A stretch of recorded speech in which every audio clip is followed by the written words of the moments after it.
Alors on compare, on prend, on teste, on utilise. Puis on jette, on remplace et on amasse. Pas seulement les choses, les personnes aussi. Nos relations amoureuses et sexuelles sont à l'image de la société de consommation dans laquelle nous avons grandi. Pourtant, nous voulons être aimés. Être aimés durablement, être aimés pour ce que nous sommes. C'est notre désir le plus profond. Alors pourquoi y renoncer puisque c'est possible de le réaliser? Je suis Thérèse, la cofondatrice de SEM, et vous écoutez Love Care, le podcast de l'amour durable. Il aime la musique, sa famille, sa femme et ses enfants. Il aime ses amis, les sports de raquettes, bricoler, les BD, jardiner. Il aime l'espace, la nature. Il aime respirer le bonheur. Bonjour Gauthier. Bonjour Thérèse. Je suis ravie de te rencontrer. Et moi de même. On a plein de choses à se raconter, non? J'étais en train de me demander comment est-ce qu'on a pris contact l'un avec l'autre. Tu as vu ce qu'on faisait chez SEM? Tu nous as envoyé un message. Exactement. Moi, j'avais une activité que j'avais créée 8 mois auparavant. Et puis, je crois que c'était via Facebook. Voilà, je tombe sur une publication de SEM et je vois des mots auxquels je me dis, là, il y a un truc. Et du coup, je vais aller voir ce qui se passe. Et bien, j'ai beaucoup aimé, en fait, l'approche que vous aviez chez SEM. Et donc là, je vous ai contacté après. Et tu nous as contacté et tu nous as expliqué que tu faisais un métier qui pourrait nous intéresser. Comment tu décrirais ton travail ? Alors, j'ai deux activités. J'ai une activité dite de coaching, donc d'accompagnement, beaucoup en reconversion professionnelle. Et puis, une activité de formation, parce que j'aime la formation interpersonnelle et former à ce qu'on appelle la communication interpersonnelle. Comment on devient coach, Gauthier ? Alors, moi, j'ai un parcours initial en ressources humaines. J'ai travaillé pendant une dizaine d'années en ressources humaines, principalement en industrie automobile et puis dans l'industrie agroalimentaire. Et puis, à un moment donné, j'ai fait un burn-out, alors que j'occupais un poste de responsable RH. Et là, ça a été un peu contraint, de fait, au démarrage, le moment d'une très très belle introspection vis-à-vis de moi-même pour comprendre. J'avais besoin de comprendre à ce moment-là comment je fonctionnais. Parce que je voyais des schémas un peu qui se répétaient poste après poste, avec des choses qui ne me convenaient pas. Je me suis dit, là, c'est le moment. De toute façon, le corps est en train de me dire stop.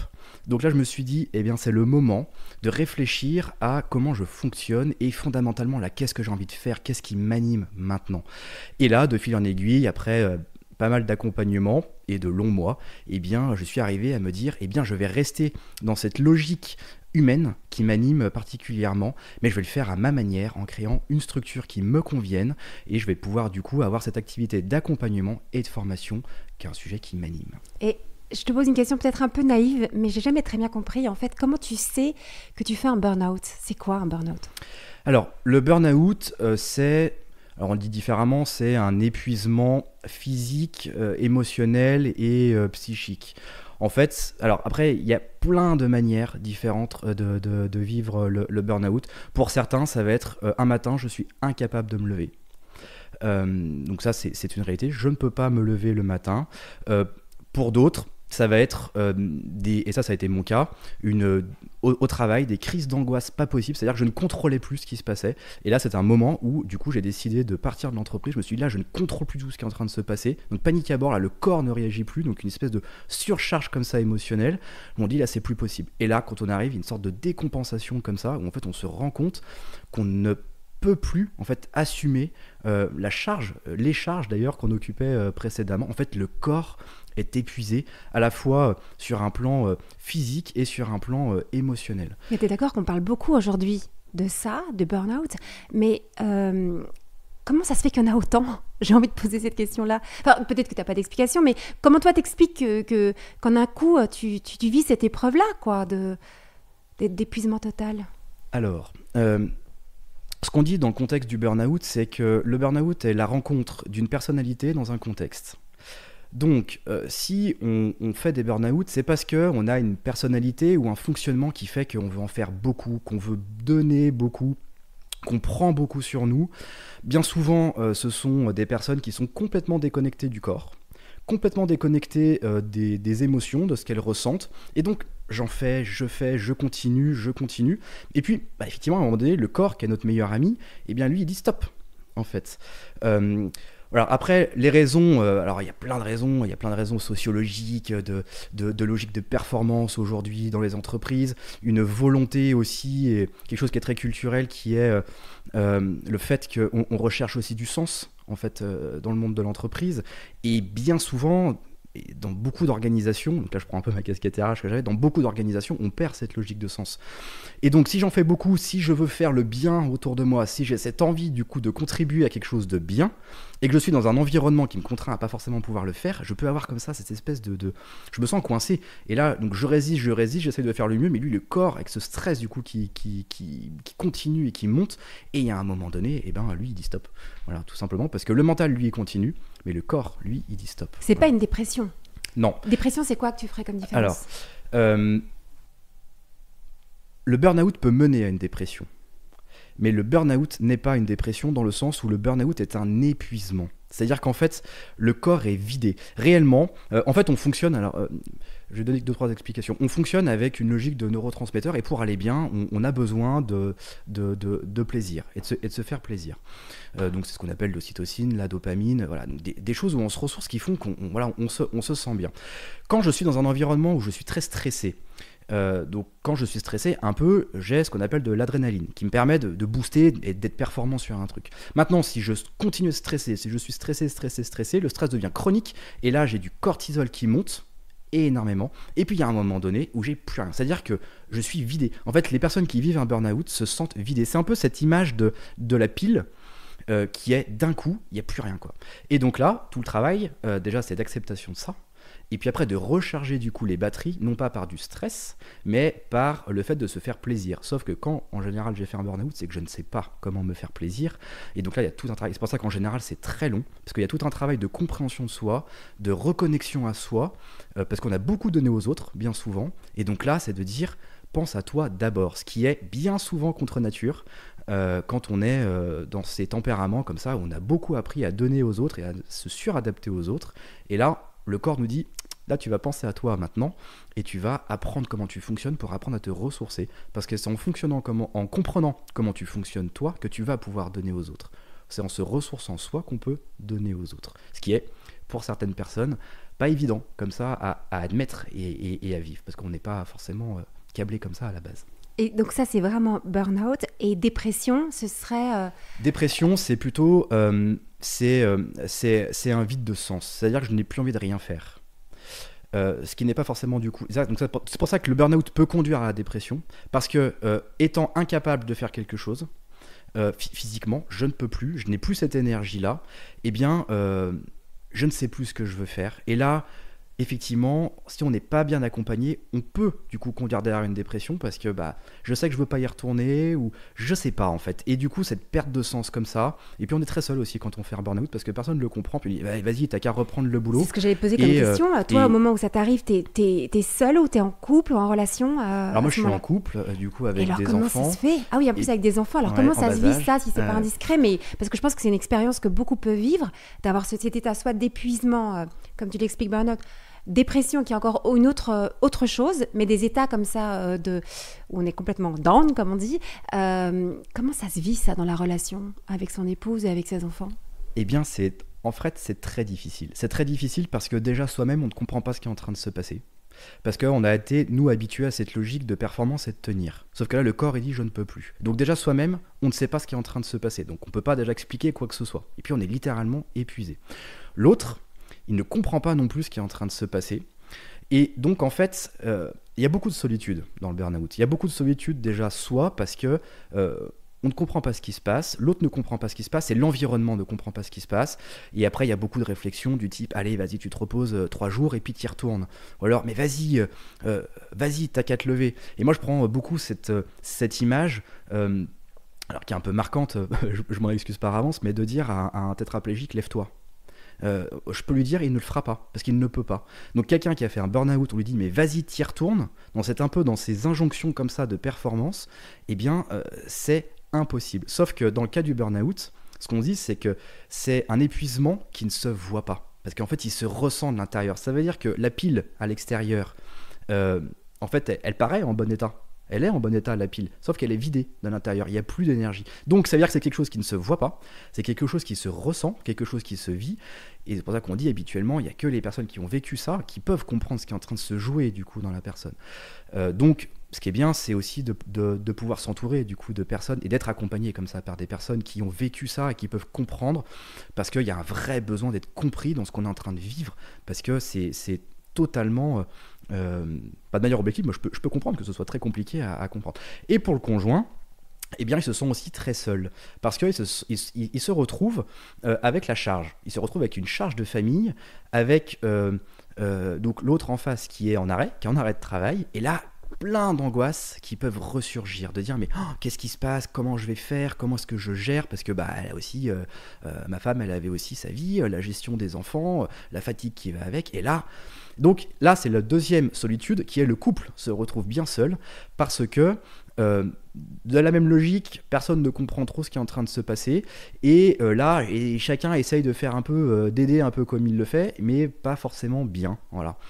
Et comme l'autre ne peut pas non plus expliquer ce qui est en train de se jouer, donc il y a beaucoup de solitude de la personne qui vit le burn-out, et le couple est très seul, sauf si on discute avec d'autres gens qui ont vécu ça, et du coup, le conjoint peut aussi être aidé pour dire on en sort de ça, et il y a quelque chose qui en sort, ça va prendre du temps, et donc le conjoint doit aussi se ressourcer, parce que, bien de fait, il a une grosse charge, et bien sûr, il a aussi ses peurs, il a aussi toutes ces mécaniques-là comme ça qui sont difficiles pour lui. Parce qu'on ne sait pas ce qui se passe. Je trouve ça très courageux que tu en parles comme ça aussi librement, parce que le fait que tu oses en parler, on se connaît à peine, et que tu oses aborder cet épisode difficile de ta vie, permet aussi de délier les langues et de se dire on peut parler de ce sujet-là pour se sentir aussi moins seul. Est-ce que le fait d'avoir traversé cette épreuve, ça t'aide aujourd'hui dans ton métier d'accompagnement ?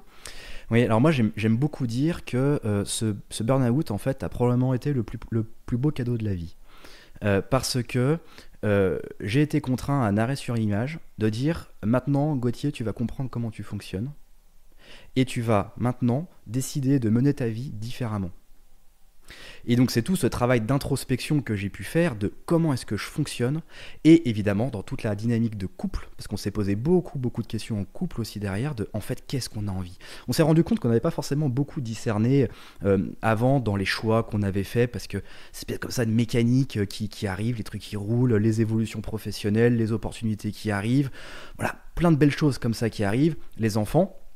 Et on ne pose pas forcément de questions. Et là, du coup, alors à titre personnel et en couple, ça a probablement été le plus beau cadeau qu'on ait reçu, même s'il a été douloureux au démarrage, parce que bon, moi j'ai été arrêté 10 mois, une grosse épreuve, mais c'est probablement le plus beau cadeau parce qu'on a eu cette chance, et on a cette chance de pouvoir comprendre fondamentalement comment on fonctionne. Et là, ça rejoint beaucoup cette dynamique relationnelle. En comprenant comment je fonctionne, je peux être complètement moi-même avec les autres, et je suis plus dans cette dynamique comme ça de suradaptation, parce que j'apprends du coup à exprimer mes besoins, parce que si je ne le fais pas, je sais ce qui s'est passé. Qu'est-ce que tu as compris quand tu dis qu'est-ce que tu as compris de toi quand tu dis comprendre comment est-ce qu'on fonctionne ? Alors déjà, moi, j'avais la chance d'avoir été formé à la base à un outil qui s'appelle le Process Communication Model, outil dont je suis formateur aujourd'hui, qui est un outil de connaissance de soi et de relation avec les autres en utilisant les mots, en utilisant la manière de parler. Donc déjà, j'avais cette chance de dire et d'avoir au moment de ce burn-out un outil, quelque chose qui me permettait de savoir globalement comment rebondir derrière, avec 2-3 indications de mes besoins dits fondamentaux. Et puis, de fil en aiguille, je suis tombé sur une conférence où on parlait du haut potentiel et de l'hypersensibilité, avec quelques définitions comme ça qui étaient données. Bon, ma femme a joué un gros rôle là-dessus, parce que pour moi c'était impensable, du coup, cette notion-là. On a écouté cette conférence, et puis on s'est dit, ouais, pourquoi pas, ça, il y a des trucs qui matchent, mais bon, après on se dit, non mais c'est l'effet Barnum, tout le monde se retrouve dedans. Donc ma femme a acheté un premier bouquin, qu'elle a lu d'abord elle, parce que moi je ne voulais pas, et elle a dit il faut absolument que tu le lises ce truc quand même, et c'était le fonctionnement au potentiel en entreprise. Effectivement, je l'ai lu, et là j'ai eu un choc, j'ai eu un véritable choc de me dire je me retrouve en fait complètement là-dedans.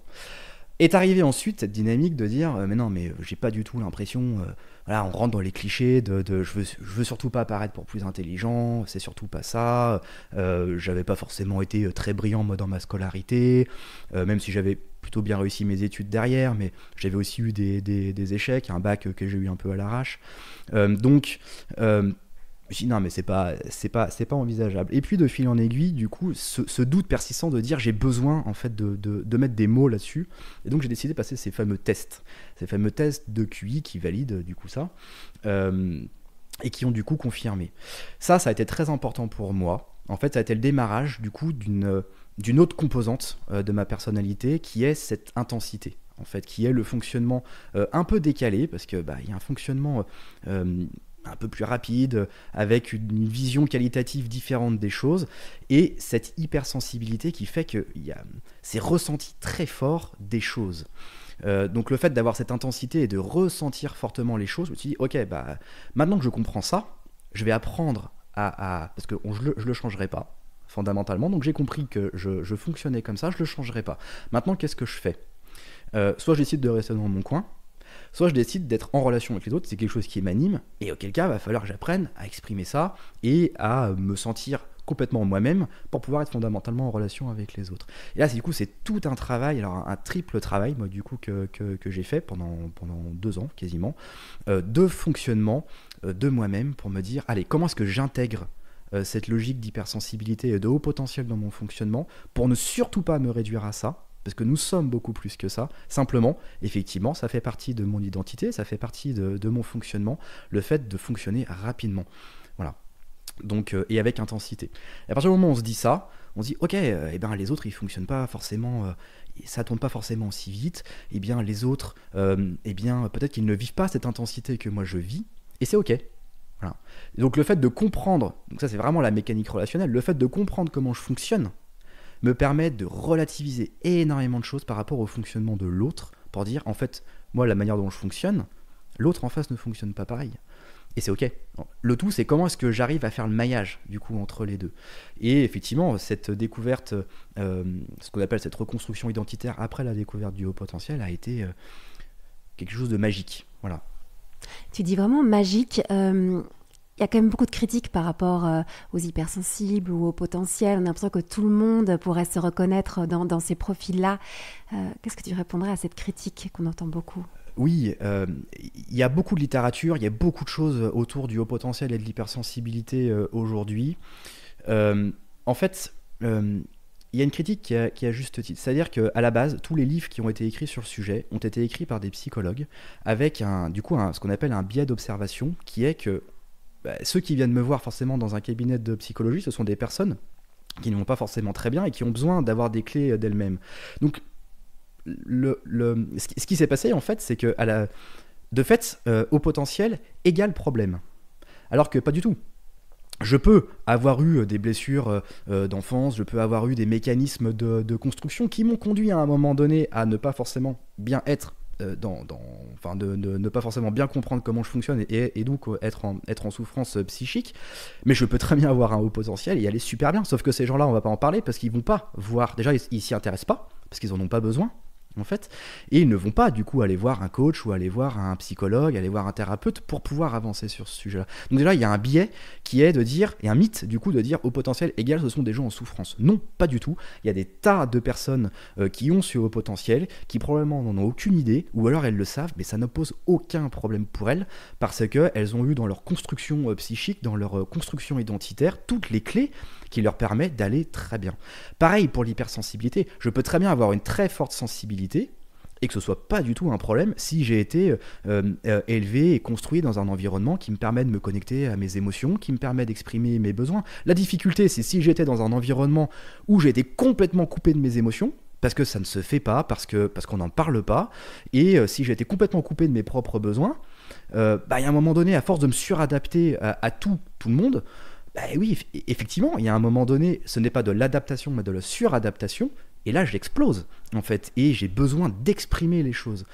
Et on est dans un monde où on n'apprend pas, alors maintenant ça commence pour les enfants maintenant, mais là, toutes les générations précédentes, on ne parlait pas à l'école des émotions, on ne parlait pas de ses besoins, et donc on arrive à l'âge adulte avec comme ça, on ne sait pas nommer ses émotions, on ne sait pas nommer ses besoins. Et donc, on peut se retrouver complètement perdu, qui plus est, quand on ressent fortement les choses, quand on est des êtres qui ressentons et qui vivons fortement des émotions, on peut vite être agressé, du coup, si je ne sais pas comment je fonctionne, je peux vite être agressé par l'autre, par ce qui est en train de se passer, en disant... mais c'est moi, du coup, j'ai un vrai problème, en fait, je suis nul, quoi, je suis stupide. Alors que c'est pas moi, ce sont mes comportements, en fait, qu'on est en train de juger. Mais moi, dans mon prisme à moi de quelqu'un de sensible, je vais considérer que c'est ma personne qui est remise en cause, ce qu'on appelle cette fameuse susceptibilité. C'est moi, en tant que Gauthier, qui suis remis en cause, donc toute mon identité. Voilà, donc là, c'est pareil, on apprend du coup à comprendre que on peut remettre en cause mes comportements, ce que je fais ou mon travail, sans dire que c'est moi, en tant que personne, qui suis remis en cause. Oui, parce que c'est la question que je me posais en t'écoutant. C'est comment de vivre des relations d'amour, d'amitié, quand on est au potentiel et hypersensible? Alors, moi j'aime beaucoup dire que l'on a un haut potentiel et une hypersensibilité, parce que, comme ça, je ne me réduis pas à ça. Et du coup, de mon expérience de professionnel qui accompagne ces personnes-là, je me rends compte qu'il y a des personnalités complètement différentes. Donc, l'hypersensibilité, c'est un trait de caractère, en fait. Enfin, la sensibilité, à la base, est un trait de personnalité. Donc, je l'ai en moi ou je ne l'ai pas. Ce qui fait que je peux avoir un haut potentiel et une hypersensibilité. Je peux avoir un haut potentiel et absolument pas avoir d'hypersensibilité. Et je peux avoir une hypersensibilité sans avoir un haut potentiel. Le haut potentiel étant plutôt logique de QI, voilà, et la sensibilité étant plutôt une logique de personnalité, de trait de caractère. Le fait du coup de mettre des mots là-dessus, je comprends du coup encore une fois comment je fonctionne avec cette intensité. Donc le haut potentiel, c'est l'intensité dans ma propre personnalité. Donc effectivement, moi dans mes accompagnements, je fais toujours passer un certain nombre un test.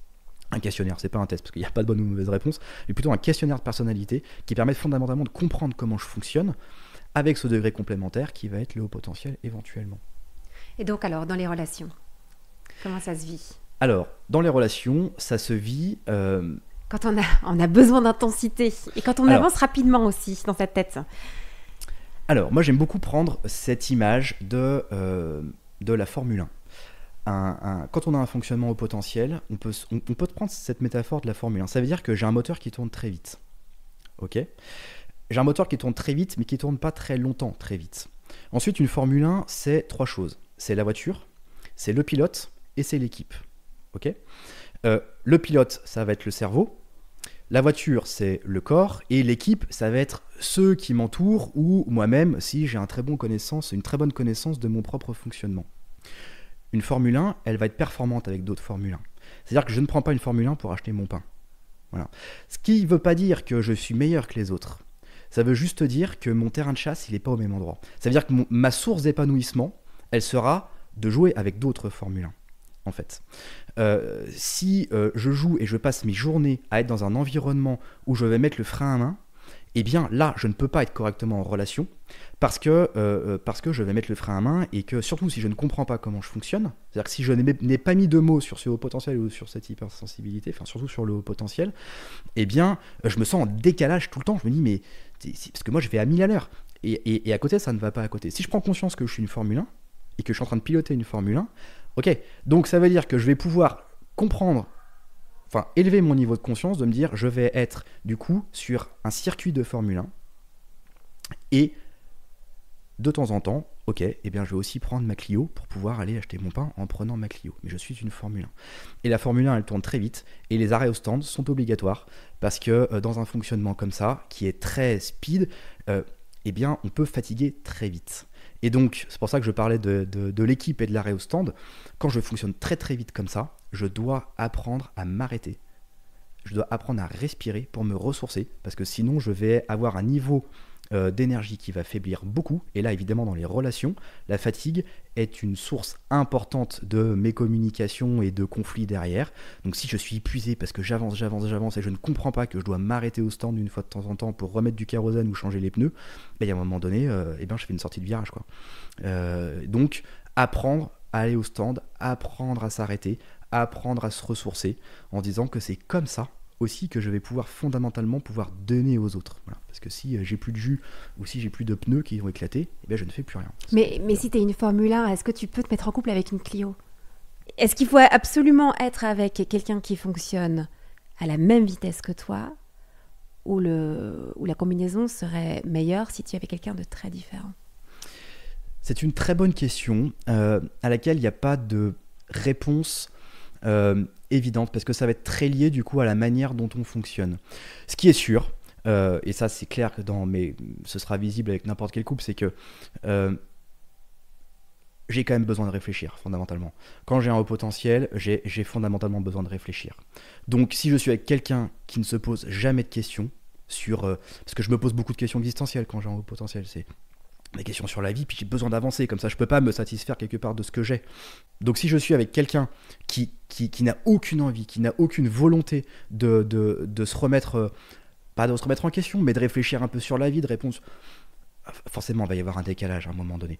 La question de la sensibilité est complètement différente, parce qu'on vient souvent chercher une complémentarité en couple. Donc ce que j'observe, c'est qu'un des deux peut avoir une sensibilité et l'autre un peu moins. Et là, ça peut être chaud si on ne comprend pas ça, parce que si je ne comprends pas que moi, mon langage, c'est le langage des émotions, et si l'autre en face n'est pas du tout habitué, ou c'est pas du tout dans sa personnalité de parler le langage des émotions, le langage de la compassion, je peux me sentir complètement seul, en fait, parce qu'on va venir un peu dans cette logique que j'ai eue un peu depuis l'enfance, de rationaliser les choses, de dire, mais sois logique. Moi, c'est pas une question de logique, là, je suis en train de parler de mes émotions, de la manière dont je ressens les choses. Donc si en face de moi, j'ai quelqu'un qui ne veut pas apprendre ça, il y a un décalage qui va être terrible parce que je ne parle pas le même langage. Et là, je peux me sentir véritablement très seul dans cette logique de sensibilité. On va dire, mais t'es trop fragile, arrête, t'es trop émotive. Ou t'es trop émotif. Ah oui, je suis quelqu'un d'émotif, en fait. La question, c'est, on va accorder nos violons. Parce que c'est intéressant d'aller chercher une logique un peu rationnelle, d'être un peu pragmatique. Mais moi, mon langage, c'est le langage des émotions. Quand tu dis c'est le langage, tu peux m'expliquer ça? Mon langage est celui des émotions, ça veut dire quoi quand tu dis ça? C'est-à-dire qu'il y a des personnes, donc ce sont des personnes qui ont cette sensibilité, la manière dont elles perçoivent le monde, leur filtre à elles, c'est les émotions. Ça veut dire que d'abord, je ressens. Donc quand je vais arriver quelque part, je vais d'abord voir comment je me sens, en fait. Il y en a d'autres, ils vont analyser. D'autres, ils vont observer. D'autres, ils vont agir, en fait. Et donc, la manière dont je vais en parler, réellement, ça va être du vocabulaire autour de la bienveillance, de l'harmonie, du confort, de l'accueil, du bien-être ensemble, soyons bien, quoi. En fait, c'est le langage de je prends soin de moi. Si en face, il y a quelqu'un qui n'est pas du tout sur cette logique-là, mais prendre soin de soi, mais pourquoi faire, en fait? Pourquoi faire? Mais sois un peu pragmatique, là. Ok, mais moi, j'ai besoin de prendre soin de moi, en fait. J'ai besoin de connecter à mes sens, parce qu'il y a ça dans l'hypersensibilité, j'ai besoin de connecter à mes sens, donc j'ai besoin de me sentir bien. J'ai besoin d'être dans un environnement qui va être confortable pour moi, sur un champ visuel, par exemple, peut-être que je vais avoir besoin d'avoir des photos de mes proches autour de moi, parce que c'est chargé de valeurs affectives. Et si quelqu'un en face me dit mais arrête de prendre tes photos de tes enfants, franchement, voilà. Là je peux me sentir complètement décalé. Tu dis se sentir décalé, j'ai l'impression quand même que la plus grande difficulté dans la relation avec tout ce que tu partages, c'est de se sentir incompris. Et c'est pour ça que là tu donnes des clés aussi de se comprendre, permet d'être dans une meilleure relation avec soi-même, mais de comprendre aussi le fonctionnement de l'autre permet aussi de l'accepter. Tu dis c'est ok de fonctionner différemment. Mais ce qui nous blesse beaucoup dans nos relations, c'est de pas se sentir compris et de ne pas arriver à comprendre l'autre. Exactement. En fait, le désir le plus important, c'est le désir d'être important.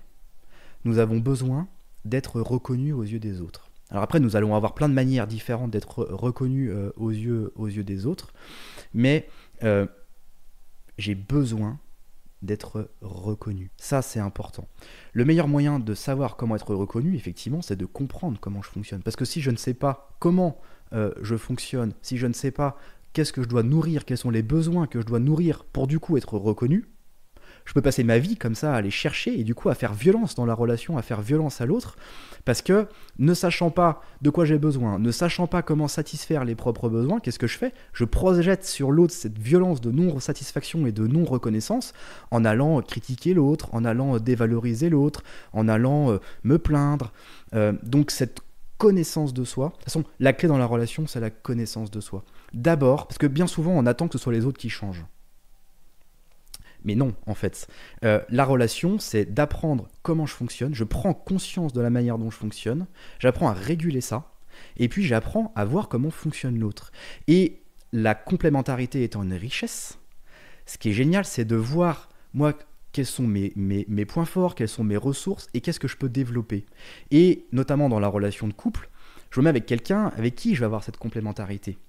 Et donc, ce qui crée de temps en temps évidemment des zones de conflit parce qu'on n'a pas la même manière de voir les choses.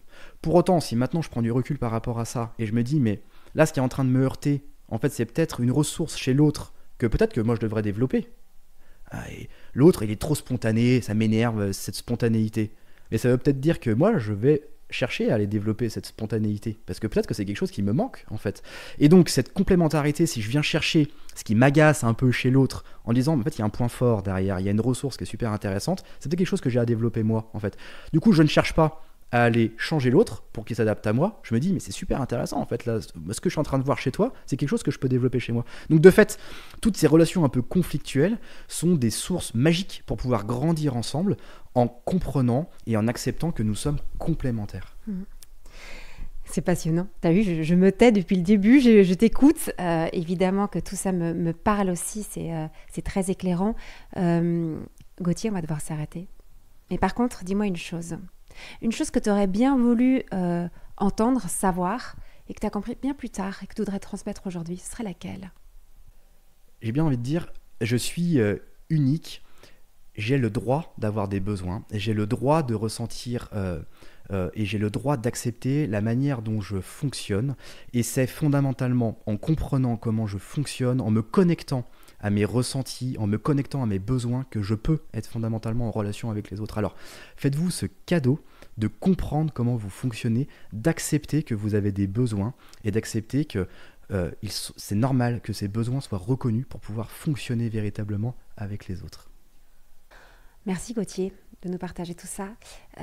C'est essentiel ce que tu dis et on a envie de poursuivre. Je pense que ça donne envie de créer avec toi des beaux projets dans SEM.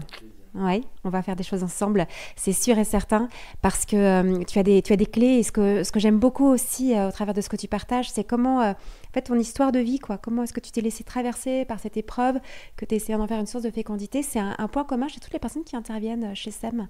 Et c'est assez beau de le voir au travers de toutes ces rencontres. Et c'est une source d'espérance pour celles et ceux qui sont dans la difficulté actuellement, dans la tempête, dans l'épreuve.